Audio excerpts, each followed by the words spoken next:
Hello, once again, avid seniors. Welcome back for week 11. We're going to get into some things this week. Hopefully, you are getting close to being done with those college applications. So here's how we're going to operate this week. I am going to give you this week as the last week for working on college applications. If you need more time than this week, obviously you can continue to work on them on your own. I'm just telling you that starting next week, I am going to start giving you more of a full workload for AVID instead of the minor assignments that I've been giving you over the last 4 to 5 weeks to help support your time in getting college applications done. I know a lot of you have gotten most of them done or a lot of them done. That's why you're moving on to FAFSA, which is great. That's exactly where you want to be. Those deadlines should be coming up. If they haven't already hit for some of the schools, they'll be coming up in the next 2 weeks or maybe at the beginning of November. But let's just get all that stuff done, submitted, and that way you can be done with that part. We move on to FAFSA, then you get that part done.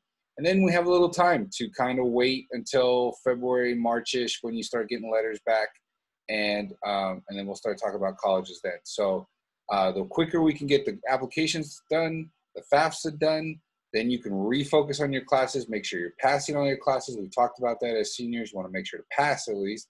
That's first. Getting good grades is always helpful, but especially in the AP classes. If you're taking an AP class, you really want to do well on those AP tests because now you're not thinking about, oh, an AP class will get me into college. Now you're thinking that an AP class could actually replace a class I take in college. And so that'd be one less class I'd have to take when I get to the university. So start thinking that way too. Okay, so let's jump into what you got going on this week. That. Okay, not that either. Okay, what do we got? Week 11. Basically 2 things going on this week. So in Jupiter, you should see 12 assignments called items related to college applications or scholarships. I'm not adding any more this week. I'm going to just keep those 12 there, but you need to get them done. You need to go back. If you've finished college applications, look at what you did. Look at, the personal information to put in, the signature pages, the letters of rec, the transcripts, all the stuff you had to do. Each one of those things is an item. And so we'll talk about that tomorrow as well, but in our check-in meeting. But I just want to make sure that you go back and get your credit for doing all that stuff because that's what those 12 items are about. Another thing you got going on this week, so that's the first one, is the 12 items for college. Nothing new there. If you have questions about that, again, we'll talk tomorrow during the check-in meeting. The second thing is that I should have sent all of you that requested one a recommendation letter. I sent it to you Sunday night. You should see 2 copies. One is a PDF of the letter unsigned, and one is a PDF picture of the letter after I signed it.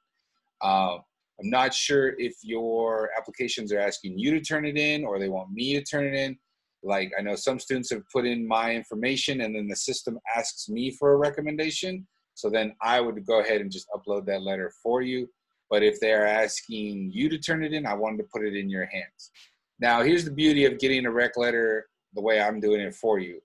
You have the opportunity to now read it this week. I want you to read that letter. I want you to check it for a bunch of things. I want you to check it for grammar and spelling, of course, see if I made any stupid mistakes. Hopefully not, because I checked it and then my wife checked it. So, but you never know. It's your letter, so you want to make sure it's perfect. And then you want to make sure to read the letter for, am I saying accurate things? Were you on a certain sports team? Were you in AVID for this long? Did you have me for this class? So you want to check for those kinds of accuracies. And then the next thing you want to check for is the message I'm sending with this letter. And we're going to talk more about this in the check-in meeting tomorrow too, is I want to make sure that the message I'm delivering about you is consistent with the message that you're sending about yourself. I'll mention this tomorrow, but the thing with these recommendation letters is that I feel the letter that you're getting from me is going to have a little bit more weight than maybe what you would get from other letters for a couple reasons. For some of you, I've known you for the last 4 years. So that means I've probably known you longer than most of the other staff or people that you got letters from. Not everybody, maybe you got family friends or things like that. But that's big.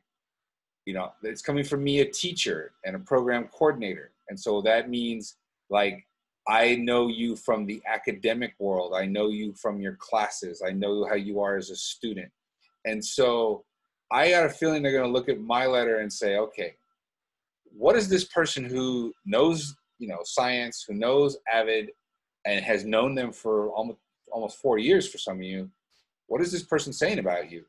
And if you look at these letters, you're going to notice that I spent time talking about who you are as a person, as well as who you are as a student, because I don't think a lot of letters can talk about you as a person in a positive light, because a lot of your teachers and coaches may not know you all that well. But I feel like because we spent 2 classes, 9th grade, 2 classes, 10th grade, junior year, senior year, club events, like I feel like I have a decent understanding of who you are. And so I wanted that to come out in the letter.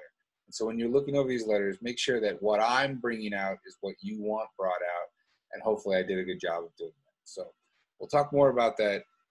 The assignment that goes along with those letters is I need a Jupiter message from you. If you read the letter and there are no mistakes and nothing needs to be fixed or corrected, then just send me a Jupiter message that says, got it. Letter's good, no changes needed. If you see anything I need to fix, let me know what those are in that Jupiter message. I will redo the letter, I'll re-sign it, make new copies, and send you the revised version, okay? For those of you that did not request a recommendation letter, I still want you to send me a Jupiter message. I want you to explain in your Jupiter message why you did not need a recommendation letter for me. Could be, I know some of you are planning community college only. Could be some of you are looking to go into military and it's not required. Some might be looking at something like a trade school, not required. But I need to know that. I'd like to know what you have planned and why you didn't need a letter of recommendation. Okay, so finish up those college items and do an analysis on a letter recommendation and send me a Jupiter message. That's what you got going on this week. We'll talk on Monday, and I will see you then.